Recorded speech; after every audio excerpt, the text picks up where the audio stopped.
nitwa Delphine Mutuyimana mu gihugu cy'Ububiligi. Nitwa Padiri Yohani Bosco Mihigo ntuye Buenos Aires muri Argentine. Nitwa Jeanne Mukamurenzi ntuye mu gihugu cya Norvège. Nitwa Jeanne Muka ntuye i Luxembourg. Nitwa Ndwirabandi Abdallah ntuye Buruseli mu Bubiligi. Nitwa Marie Jose ufite amahoro mba i Buruseli mu Bubiligi. Nitwa Daniel Nsengimana. Nitwa Mireille Abiwe mba muri Edmonton, Canada.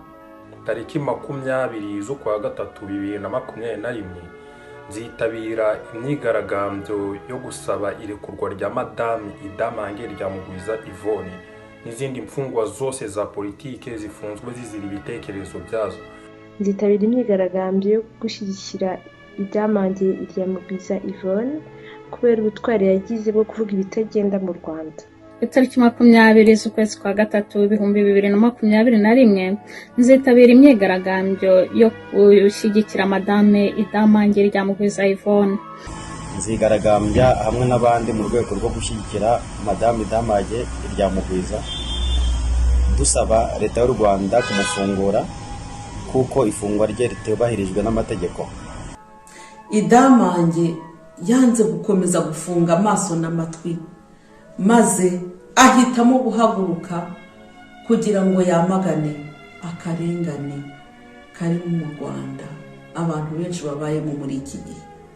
Idamange Ryamugwiza yatangije revolution, tukaba tuzayikomeza ndetse tukayigeza ku ndunduro tuvuganira buri munyarwanda wese uri mu karengane. Nshyigikiye kandi nzitabira imyigaragambyo mpuzamahanga y'amahoro izaba ku itariki ya 20 Werurwe 2021. Impanda mpuruza yavugijwe na Madame Yvonne Idamange Ryamugwiza narayumvise.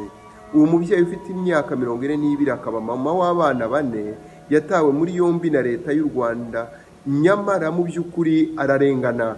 Muzaze muri benshi twamagane akarengane, twamagane igitugu kiri mu gihugu cyacu. Tusabe ko Madame Idamange Ryamugwiza Yvonne kimwe n'izindi mfungwa zose zifungiwe ubusa zafungurwa.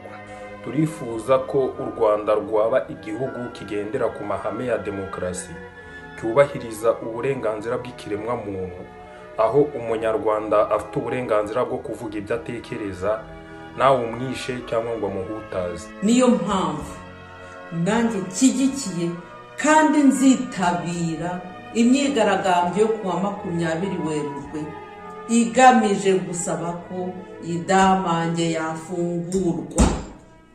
Yvonne Ryamugwiza akwiye gufungwa. Oya, Yvonne ntakwiye gufungwa, nafungurwe. Ndahamagarira buri wese kuzitabira imyigaragambyo y'amahoro isaba ko Yvonne yarekurwa. Tuzahahurire.